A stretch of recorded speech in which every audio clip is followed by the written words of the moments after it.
Welcome back to the Sherry Sylvester Show. We're taping this podcast a few days before the Texas primary election next Tuesday, but we will not be talking about how that is going to go, even though my guest today is Luke Macias, one of the most high-profile conservative political consultants working in the state today. Instead, I invited Luke on the show because he and I were both raised in political families, and we both stayed in the family business. As some of you who read the introduction to my book, which is available on Substack, my father was the mayor of the small town where I lived in Oklahoma. He served for over 25 years and was also involved in county and state politics. He had some very big wins and some very painful political losses. And he had his own set of political rules, which he handed down to me. I still draw on many of them today. Public service also runs deep in Luke Macias' family. Luke is the son of a former Texas state legislator, so he grew up with a first-hand view of the political process. Luke's father, Nathan Macias, toppled a deeply rooted dynasty in Central Texas and was elected to the Texas House in 2007, one of the first wave of Latino Republicans to win. Luke was just a kid at the time, but he has gone on to become one of the most innovative conservative strategists on the Texas right. He is the founder of Macias Strategies and has been advising Texas candidates and organizations for over a decade. He talks about it all on the Luke Macias Show, which he hosts weekly. I want to ask him about his early exposure to politics and public life and how that helped shape his understanding of how politics work and what he does today. I have my father's gavel here, Luke, to kind of hover over us since it was his birthday this week. But thank you for coming in. Thank you for having me, Sherry. We've known each other for a long time at this point. I don't remember our very first interaction, but I just feel like you have been there during almost all of my activity in Texas politics. Well, I was a big fan of your dad, and I worked on his campaign. Yeah. I worked on both of them, I think. Yes. I worked on the winning and the losing ones. So after that initial campaign, when your dad was elected to the state house, did you just look at this and say, I love this politics stuff, this is what I want to do for the rest of my life? I did. It actually happened just like that. We weren't that engaged. We listened to Rush Limbaugh, watched the State of the Union. We had been to the Capitol right the session before my dad ran, just with the Texas Homeschool Coalition. And we got a little postcard in the mail, and Mom said, hey, I think it'd be great if y'all went to the Capitol and lobbied for a day on parental rights stuff. And so we went there with my dad and my one brother, one of my 6 siblings, and then somebody in our church, Terry Hall, which a lot of people know, she's a statewide anti-toll road activist. I remember Terry. She had been fighting the toll road on 281 where we lived. I tell people she probably imported horny toads, endangered species, anything she could to stop this toll road from getting built, which it ended up not getting built. And we went to church with her. And so she came to my dad and told him that people in the area were looking for someone to run for state representative. We could not have told you at that time who our state representative was. We'd never been to a Republican club. We'd never been involved in politics. And so we decided, my dad brought us all in the living room and said, your mom and I have prayed about this. Somebody came to us. I went to a meeting last week. They said they would support us if I ran. Would you all be okay if we ran for the legislature? And we said yes. And that was 90 days before the primary. It was like November, December timeframe. So I just absolutely loved it. Had no idea I was going to.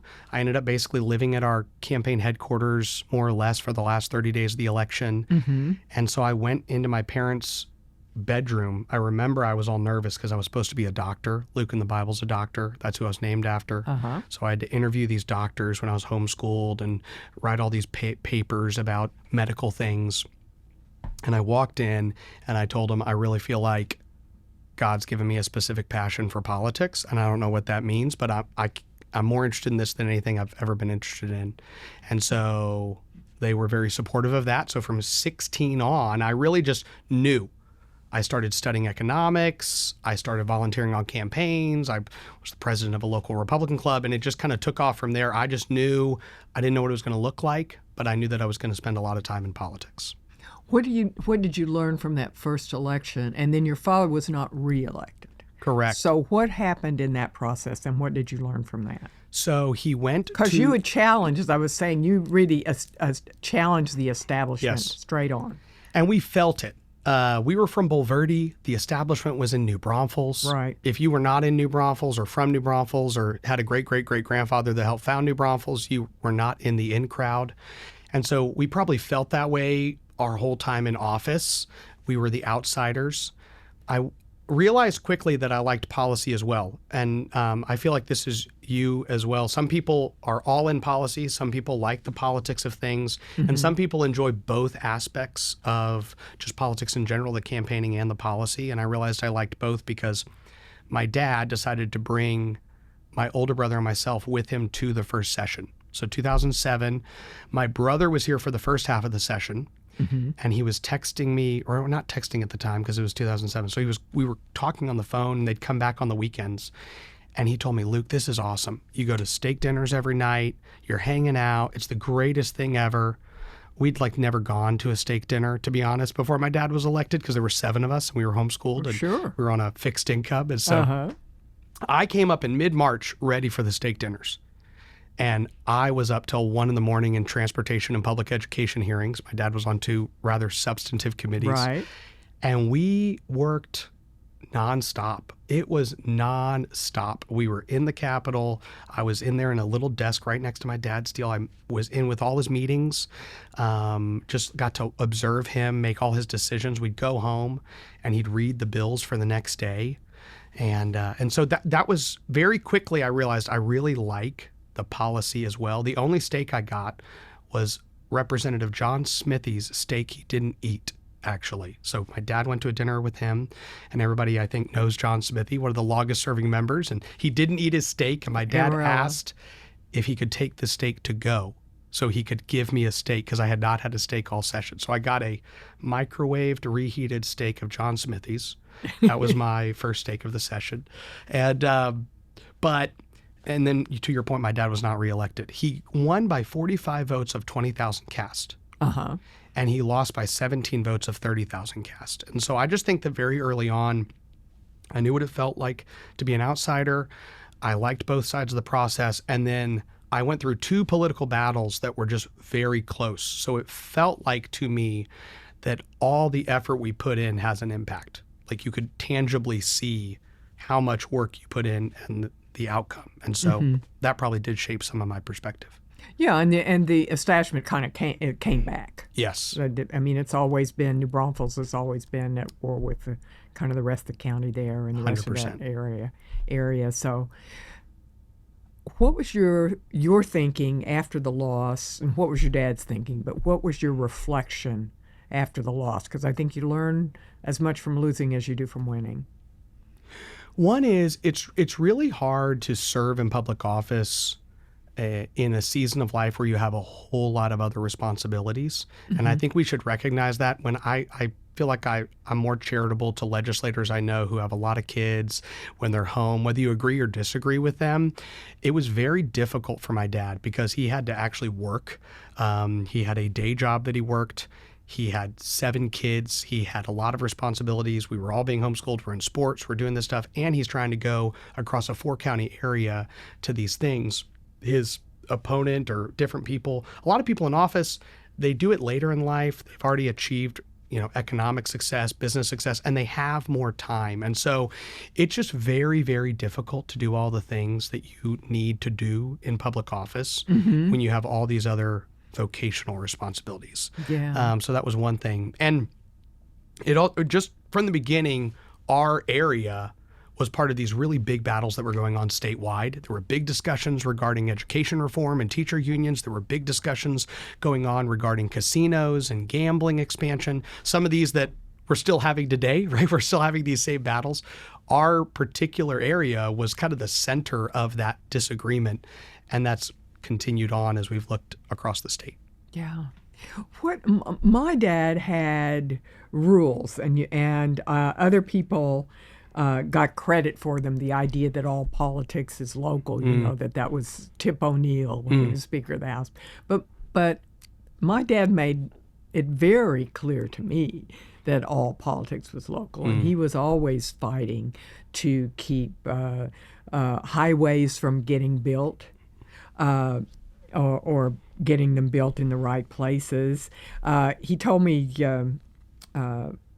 once, I thought that was interesting observation. He always said, "Never steal anything small." He felt like he was not advocating stealing, but what he felt by that was that working people were under much more scrutiny than the establishment or people with more funding, because he could look at, from his point of view, big lobbyists or big corporations, and he could see that there was graft and corruption going on there.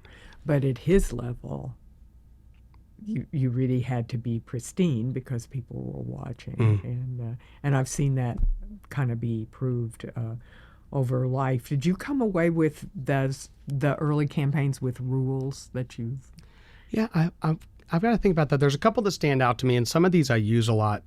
I will say them often, and they do come from my dad. He might have also got them from other people. One of them is, where you stand on a subject is often determined by where you sit. And he would tell me that all the time when we would have these discussions in the office about transportation, education, during a committee hearing, the questions he'd ask.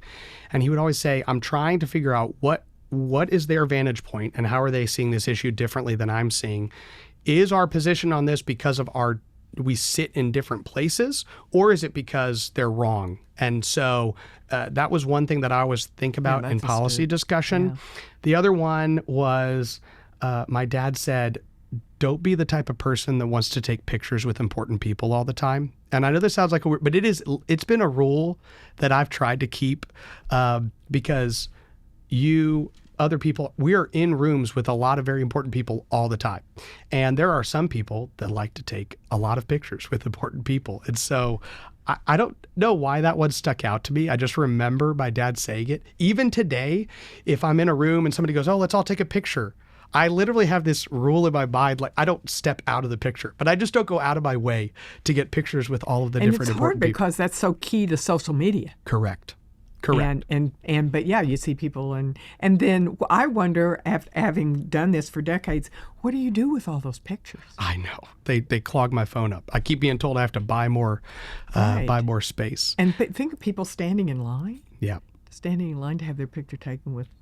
And I guess that's, you give it to another rule we definitely we got in a learning experience is my brother and I were speeding in my dad's state official license plates car. And we got pulled over. We did not get a ticket. The sheriff's deputy said, hey, tell your dad I said hi, which we thought was really cool at the time. So we were like, this is awesome. We did not tell my dad about it. And then, of course, like 3 or 4 days later, the sheriff told my dad, hey, we caught your boys the other night. And needless to say, we learned the hard way that there was a rule, which was if you're driving your dad's car and it has the state official license plate, you're not allowed to drive over the speed limit. He told us, you're ambassadors for our family. So how you behave while you're out there reflects on who I am, but it reflects on our family. And so I remember distinctly my brother and I just being much more careful after that, realizing so these are some rules I feel like maybe stick out to me. Yeah. What about this one that's pretty standard, dance with the one that brung you? Yeah. How is that? That's kind of a pretty standard political rule. But, you're sometimes the guy that comes in with being somebody else other than the person that brought you. Yes. So I feel like when we look at politics in general, there's this tendency, as soon as you get into the political process. Like when you're trying to get there, that's one thing. But once you get there, everybody kind of sits down and says, hey, we know how you got here. But now what you don't realize is the thing that these 10 lobbyists are all paid to tell you that you really have to care about is really the thing that you're supposed to care about. Even if nobody ever asked you about that issue, even if you knock on 1,000 doors and talk to all these people in your district that are elected, none of them know these issues are important, but these are really the most important things to care about. The system is set up to make you care about those things so easily. And you almost have to have these very intentional structures in place to force you to say, I know what my priorities are. They're the ones that everybody out there is talking to me about. We are blessed to have a lot of Republican officials, I feel like, that when you ask them, why are you carrying this bill or why are you pushing this? They often point back to a family in their district. They point back to the fact that I went on a listening tour during the last time and I heard about these issues and I realized we need to do more on that issue or in this area. So I feel like that is such a hard thing because the structure in the Capitol is just not designed to naturally push you in that direction. Yeah. What are you noticing? Like you've been doing this for what, a decade, 10, 15 years? Almost 20. Almost 20 years. What are you noticing about people who step up to run? Which is anybody that puts their name on the ballot, that's a risky thing. It is. It's a risky thing. What are you noticing? Are they different than of late than they were when you started? Or? We definitely have a lot more people who are not elected in a lot of political offices prior to their coming into the Capitol. That's definitely something that has shifted. So you're not getting the mayors running for as much. State house. Not as much. And often they have a little stint on city council or other things like that. But we have a lot more people who are in that building who didn't serve in a lot of political offices prior to running. And that honestly, I think, is reflective of people on both sides of the aisle, people on different spectrums within the Republican and Democrat Party. There's a lot more people that are there, which you might even say seems like the barrier to entry has been lowered on all the things you have to do to get into that building. I think that's a good thing personally, to have an easier entrance to this citizen body that we have, the citizen legislature. So that's one positive thing. You have a lot of young talent. When my dad was in office in 2007, I remember him commenting about how all the young lawmakers, for the most part, were Democrats. Think of Patrick Rose, Eddie Lucio, Joaquin Castro. At the time in 2007, if you were a legislator in your 20s or 30s, you were almost certainly a Democrat. And then the Republicans, my dad was 47 that session, and he was on the younger side of the caucus. Kelly Hancock and my dad and Jim Murphy, they were freshmen altogether, and they were young comparatively to the caucus. You look at the caucus today, we definitely have a lot more leaders and individual legislators who are younger. And I feel like that bodes well for the bench that we have in the Capitol. It really has changed a lot. This apropos of nothing, but when I was looking for your dad's record, because I couldn't quite remember at when he ran and weren't. We had just the Republicans had not had the majority, but for 5 or 6 years. Yes. What I was informed was that one of the first Republican representatives was Henry B. Gonzalez. I had not remembered that he had run as a Republican and then changed parties, which is unfathomable now. We both live in San Antonio. Yes. Hard to imagine. 2 Democrats at the time were Ryan Guillen and Aaron Pena.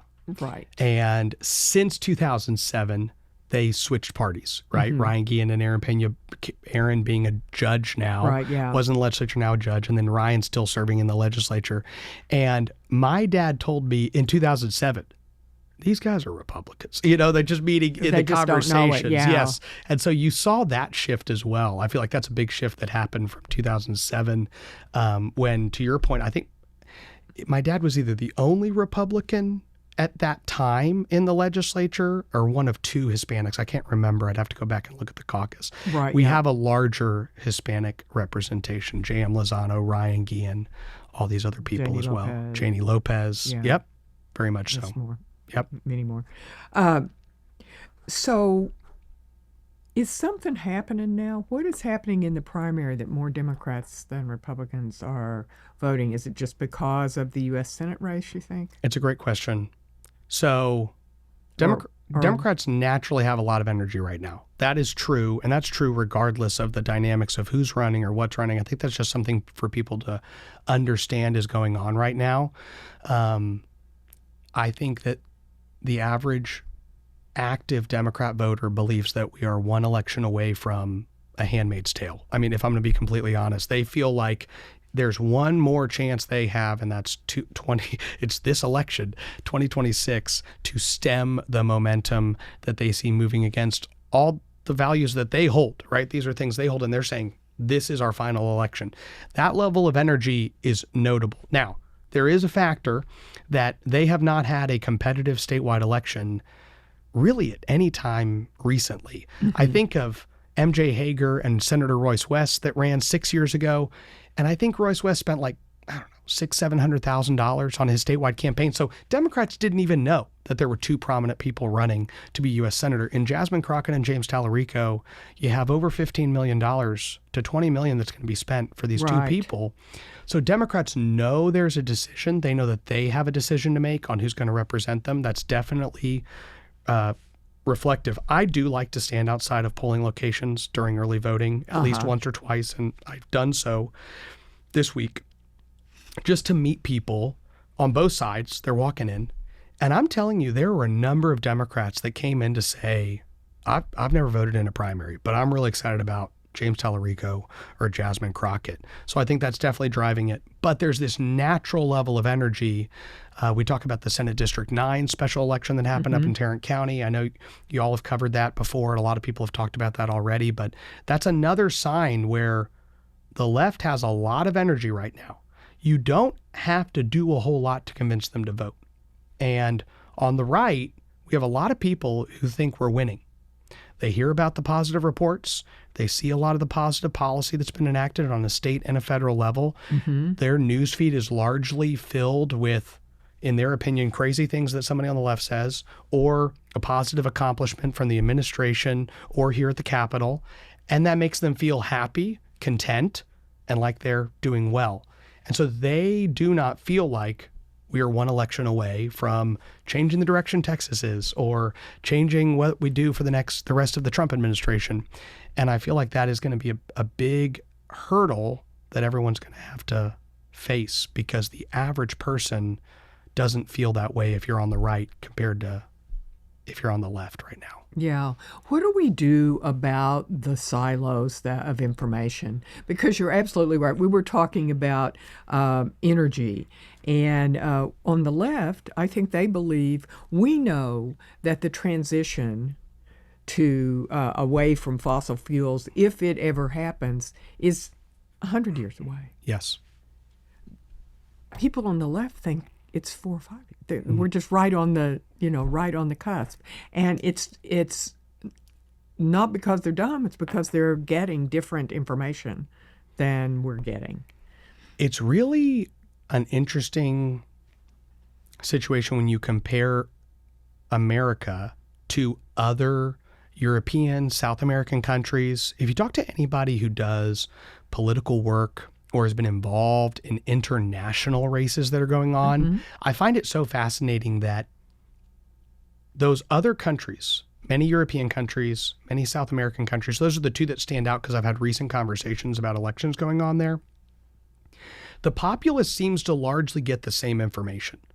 And so in some ways, it's actually, you'll see these very volatile swings in those other countries where they'll go all one way or all another way, one election or another, because one, social media has become even more prominent in those countries, but in a way where their feeds are getting a lot of similar things, where we have such an ability to select the person and people and channels we listen to here that people are so siloed.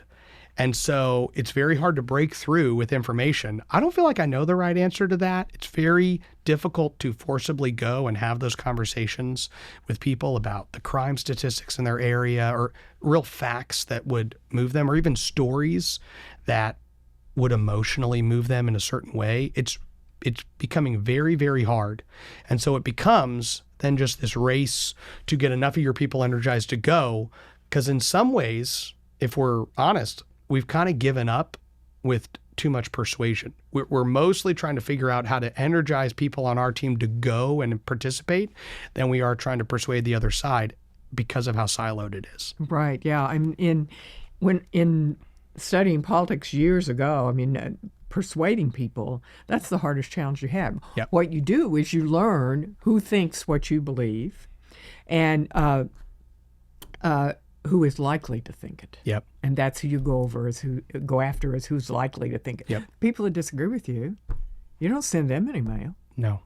And that's the same is true of the other side. Yep. I pull piles of Republican mail out of my mailbox. I have no idea what Jasmine and Tallarico are doing sending out. Yeah. Yep. 100%.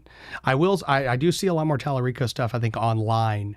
And I don't know what that means about why I'm being targeted. So I need to question my life decisions that I've somehow fit the Instagram algorithm for James Tallarico. But I'll try to get on the straight and narrow.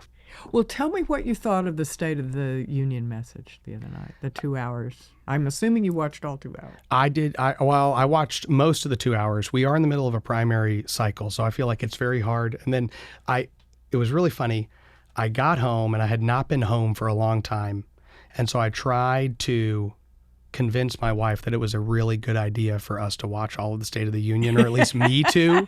And she did not agree with that because I had not been home a lot for about 6 or 7 days. So I was following. She kept going, "What are you doing?" I'm like, I'm following. And then I went back and I would say I've consumed 60 to 70% of it. Here's what I'm hopeful for. Everybody knows that the administration and nationally our conversation, we've taken a little bit of a hit regarding perception for independents, people that were more excited, Hispanic voters. And I do think that it gave everyone the opportunity to kind of calm the storm, reset the conversation, set the framing, and say, this is what we're talking about. And I feel like the president did a good job. It is good that he was able to reflect on things that had happened, because there's so much that he's doing that it's not breaking through to the average American.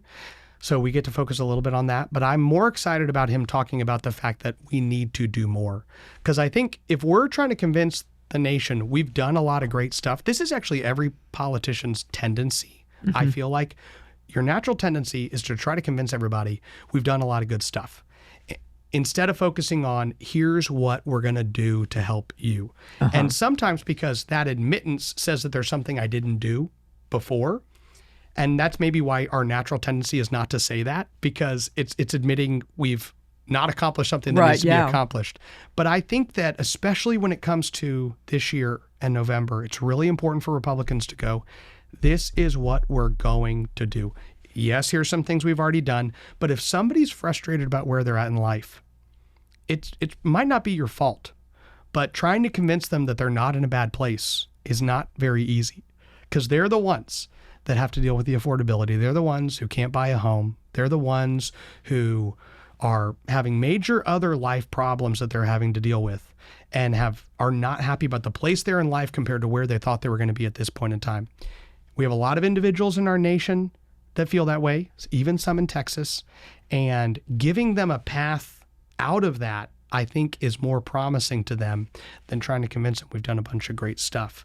The people who are here in Texas and proud to be in Texas, they're probably going to keep a lot of the people in Texas governing Texas because they're happy about where they're at. Right, yeah. We're trying to convince people who are frustrated about where they're at in life that we understand that and we have a plan. I feel like that was what I appreciated about the State of the Union, is at least this saying, this forward-looking aspect of this is what we're going to focus on. So some of what was done and also starting to move forward, I feel like that maybe sets a tone for the rest of the year. So that's where I was more encouraged.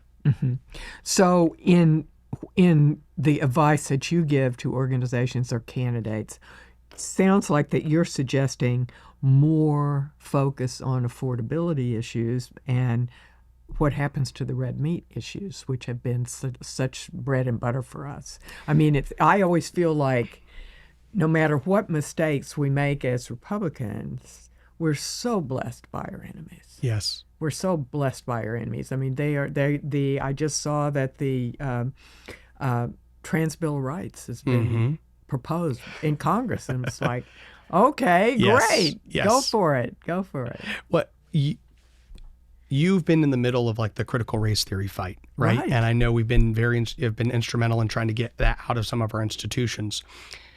We have to recognize that in some of those successes, the average individual isn't face to face with then the Marxist ideology of critical race theory on a daily basis. If we rewind ourselves to 8 years ago, 6 years ago, 2020, people were seeing it right in front of them. They were getting it fed to their kids. And so it became a really, really big issue. Now, Texas has acted in many of those areas. And so the average Texas parent and middle-aged parent is not as concerned about that anymore, right? And we can tell them, we did this, it was great, don't you like it? But I don't think that that is what's going to cause them to say, yes, therefore I'm going to keep everybody who's currently governing. I think they want to know, okay, well, now I'm anxious about this, and now I'm worried about this, and now I've had time to realize I've got a major affordability problem. I understand. I think Trump did a very good job articulating the fact that the economic mess that we're currently in is a result of the past administration. And that is true. There's no debate about that. Right. But I don't think that that alone is going to convince everybody that Republicans are ready to face and resolve the affordability issue now. I know way too many people in their late 20s and early 30s that cannot buy a home. And they can't. And they have a halfway decent job, and they have their second or third child on the way, and they're still in an apartment. And I think that us recognizing the fact that life has become very, very expensive for a lot of these people, the ability, and y'all have had some great content on this recently at TPPF, but the ability to have a single family income, us prioritizing that from a policy perspective is so vitally important because there are a lot of families out there that don't want both adults to have to work, but they're trying to figure out how to mathematically make that work. It's not an easy solution, and it's unfortunately not one or two or three bills that fix that. But I think starting to pave a way forward is really important for us. It's a lot of forces coming together. Yep. Well, what's your prediction for the primary, and what's your prediction for the midterms? I think that the primary is we're going to see a ton of Democrat energy. That's going to happen. I go back and forth. I think Tallarico will probably win just because of all the new voters that are coming. I think everybody looks at these polls with Jasmine Crockett out there, and she is winning, but she's winning amongst Democrats that typically vote. So I think a lot of that new energy is going to shave towards Tallarico. I think we are going to have well over 2 million Republican primary voters. We're going to head into probably some really important runoff elections, because the reality is that the positions that are likely to still be on the ballot for the runoff for the are going to be major positions. Who the next attorney general is going to be, who's going to lead various different statewide offices. There's going to be a comptroller's pick. Yep. So I think that we're still going to have this like continued conversation well into May on all of these various positions. So I think it's going to be a very eventful time, but I think a lot of these races are going to get then punted into the runoff. Yeah, I think you're right. It's going to be a year of politics. So, well, listen, thanks so much for coming over. It has been great to have you. I've been wanting to talk to you for a long time. And thank all of you for joining us today on the Sherry Sylvester Show. You can subscribe to this podcast at Apple or Spotify or wherever you get your podcasts. Follow me on X at Sylvester1630. I'm now on Substack, so you can look for me there. If you'd like to receive my 9th in Congress newsletter, you can sign up at www.texaspolicy.com/9th in Congress. See you next time.